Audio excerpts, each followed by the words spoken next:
आज हम लोग कुंडलियों के जो विभिन्न भावों के अध्ययन के बारे में पढ़ रहे हैं, उसके 12th हाउस यानी कि कुंडली के अंतिम हाउस के पड़ाव पर आ पहुंचे हैं। और मुझे आप लोगों के साथ में वीडियोस पे काम करते हुए बड़ा अच्छा लगा। और अगर आप चाहते हैं कि आगे भी इसी तरह से रोचक और कुछ इंटरेस्टिंग जानकारियां, कुछ नॉलेजेबल इंफॉर्मेशन आप लोगों को मिलती रहे, तो आप मेरे वीडियोस को लाइक करें, शेयर करें, सब्सक्राइब करें, बेल आइकन दबाना बिल्कुल ना भूलें। आगे मैं ऐसा कि आप लोगों की बहुत सारी क्वेरीज आई थी कि त्रिक भाव क्या होते हैं, विपरीत राजयोग क्या होता है,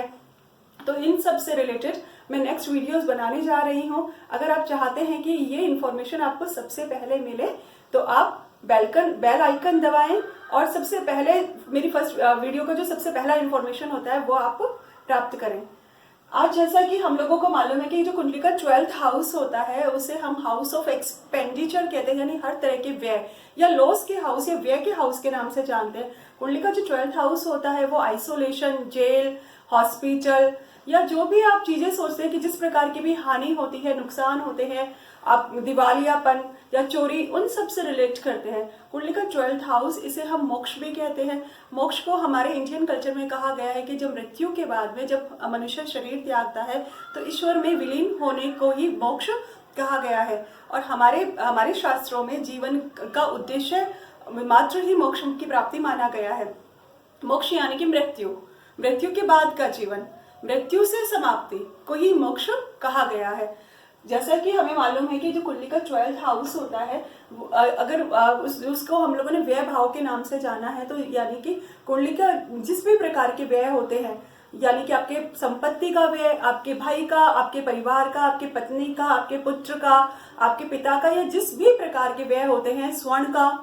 आपके व्हीकल्स का चोरी हो जाना, घर में से धन संपदा का नाश हो जाना, सभी प्रकार के व्यय, आपके शत्रुओं का व्यय। आप लोग सोच रहे होंगे कि शत्रुओं का व्यय क्यों? जैसा कि आपको मालूम है कि कुंडली का 6th हाउस ऋण रोग शत्रु के बारे में बताता है, तो उससे 7th होने के कारण हम लोग ये कहते हैं कि आपके कर्ज का व्यय यानी कि आपके कर्ज की समाप्ति, आपके शत्रुओं का व्यय यानी आपके शत्रुओं से आपको मुक्ति मिल जाना। तो इसी प्रकार की हर प्रकार की मुक्ति, हर प्रकार के अलगाव, शरीर के अंग का टूट जाना या एक्सीडेंट्स में आपके शरीर के किसी अंग का खराब हो जाना, आपका किसी अपने प्रियजन से बिछो हो जाना, ये सब अलगाव भी आपकी कुंडली की 12th भाव से ही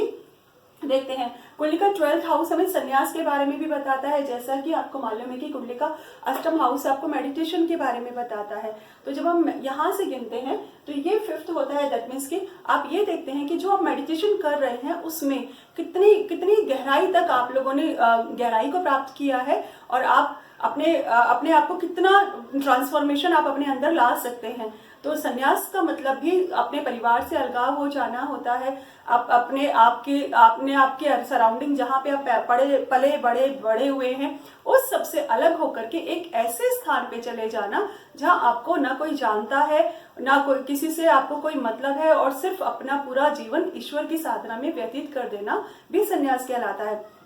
तो जैसा कि अभी आप लोगों को समझ में आया होगा कि 12th house is also known as house of isolation. Isolation यानी कि आप इस दुनिया में तो हैं,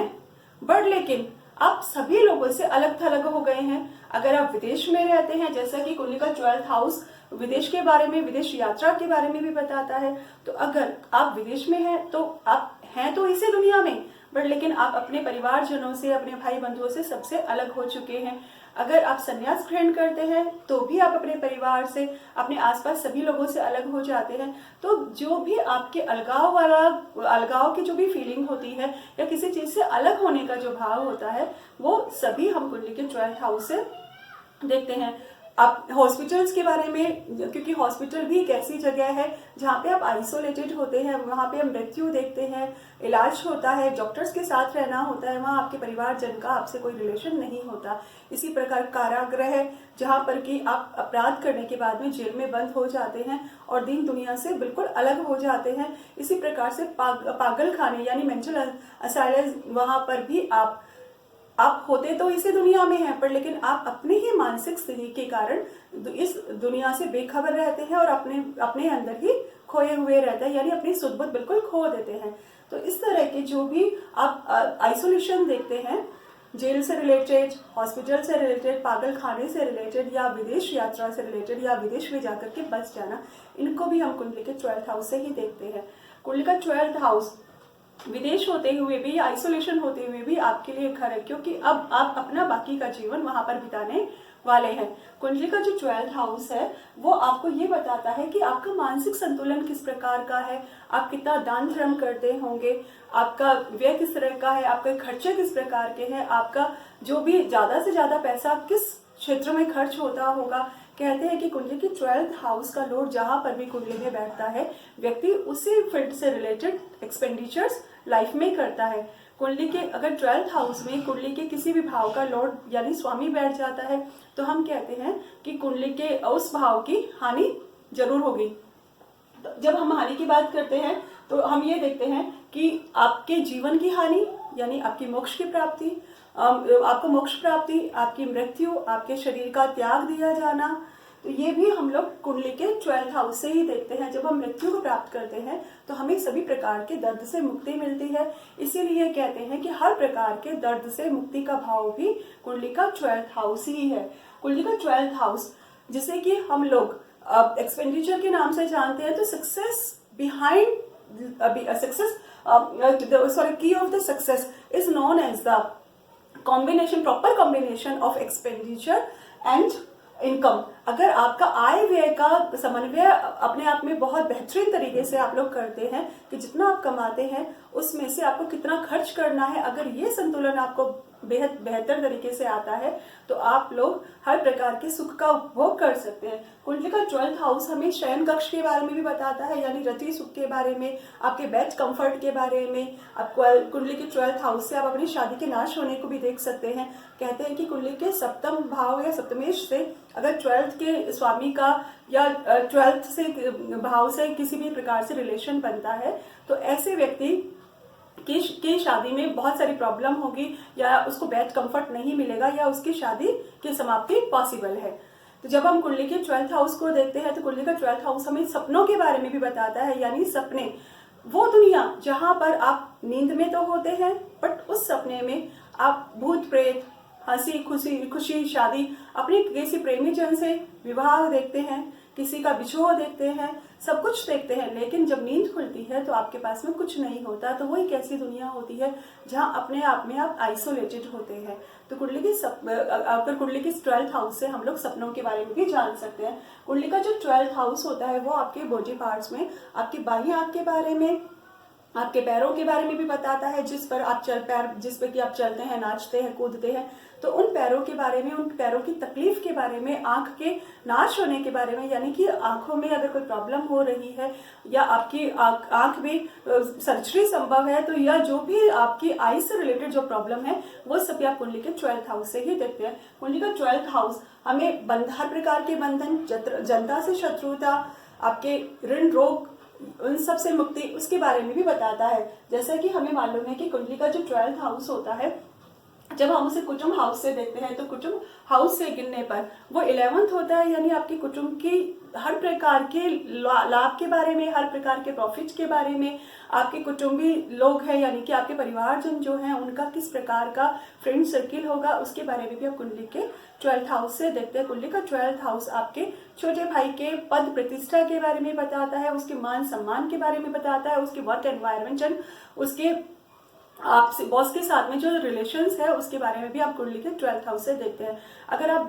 कुंडली के 3rd हाउस को, जैसा कि हमें मालूम है कि वो आपकी लेखन शैली के बारे में, आपकी कम्युनिकेशन स्किल के बारे में, अपने फ्रेंड्स के बारे में, मित्र के, आपके पड़ोसी के बारे में भी बताता है। तो आपका कम्युनिकेशन स्किल कैसा है, आपकी राइटिंग्स कैसी हैं, यानी आप जो लिखते हैं, जो लेख आप लिखते हैं या जो कविताएं आप लिखते हैं, उन सब से का समाज में क्या प्रतिष्ठा उनको प्राप्त होती है, लोग आपके लेखन शैली को, आपके बोलने के ढंग को पसंद करते हैं या नहीं करते, ये भी आप कुंडली के 12th हाउस से देखेंगे। कुंडली का 12th हाउस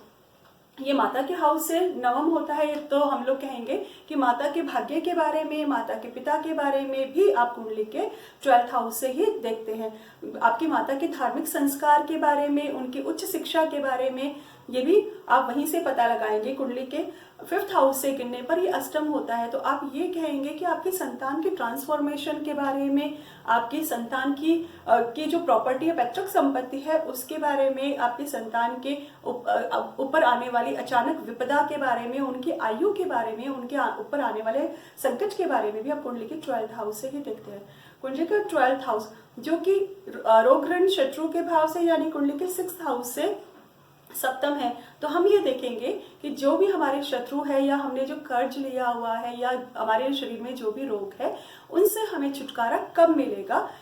इस बात का पता लगाने के लिए भी आप कुंडली के 12th हाउस को ही चेक करें। कुंडली का सप्तम हाउस जिसे आप अपने पार्टनर का, अपने स्पाउस का, अपने व्यापार का हाउस कहते हैं, तो वहां से आपका जो कुंडली का 12th हाउस है उसके साथ में जो रिलेशन होता है वो 6th होता है। तो आप ये कहेंगे कि आपके जो स्पाउस है उनके ऊपर कितना कर्ज है, उसके बारे में, उनकी कंपटीशन स्पिरिट के बारे में, उनकी नौकरी के बारे में भी आप कुंडली के 12th हाउस से ही देखेंगे। कुंडली के अष्टम हाउस से देखने पर, जैसे कि अष्टम हाउस जिसे आप हाउस ऑफ ट्रांसफॉर्मेशन कहते हैं, आपकी गुप्त विद्या के बारे में कहते हैं,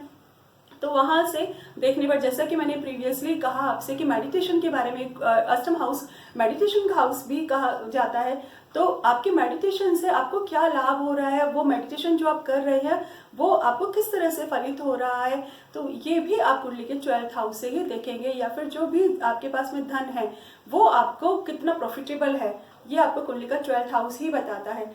कुंडली का 9th हाउस जिसे कि आप पिता के बारे में, अपने गुरु के बारे में देखते हैं, तो 9th हाउस से गिनने पर ये 4th होता है, तो आप ये कहेंगे कि आपके पिता के पास में क्या स्थायी संपत्ति है, उनके पास में किस प्रकार का वाहन है, उनको उनके वाहन का रंग क्या होगा, ये भी आप कुंडली के 9th हाउस से देखेंगे। थोड़ा सा इंटरेस्टिंग लगता है, बट अगर आप कुंडली को देखेंगे तो आप बिल्कुल जान जाएंगे कि आपके पिता को किस तरह के वाहन के बारे में इंटरेस्ट है। कुंडली का जो 10th हाउस होता है जिसे कि हम लोग अपने बॉस के बारे में देखते हैं, अपने वर्क प्लेस के बारे में देखते हैं, तो जो आपके बॉस होते हैं उनके पराक्रम के बारे में भी आप कुंडली के 12th हाउस से ही देखेंगे। कुंडली का 11th हाउस आपको आपके बड़े भाई के बारे में बताता है कि हमें मालूम है कि एस्ट्रोलॉजिकल टेक्स्ट में ये कहा गया है कि जो कुंडली का 12th हाउस होता है उसके स्वामी बृहस्पति होते हैं। कुंडली का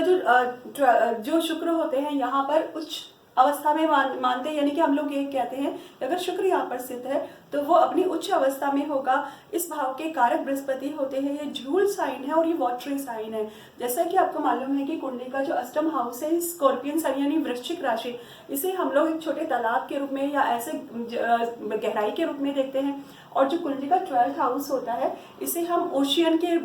यानी समुद्र के रूप में देखते हैं, यानी कि एक अथाह ऐसी दुनिया जहाँ पर जाने के बाद आप विलुप्त हो जाते हैं, यानी कि जब मृत्यु के बाद में हम लोग मोक्ष को प्राप्त होते हैं तो उसके बाद हमें वापस रिटर्न नहीं होना होता। इसी प्रकार से हमें हर प्रकार के दुखों से छुटकारा, हर प्रकार का व्यय, ये सब हम कुंडली के 12th हाउस से ही देखते हैं। अगर आपको मेरा ये वीडियो अच्छा लगा हो तो लाइक करें, शेयर करें एंड सब्सक्राइब करें। धन्यवाद।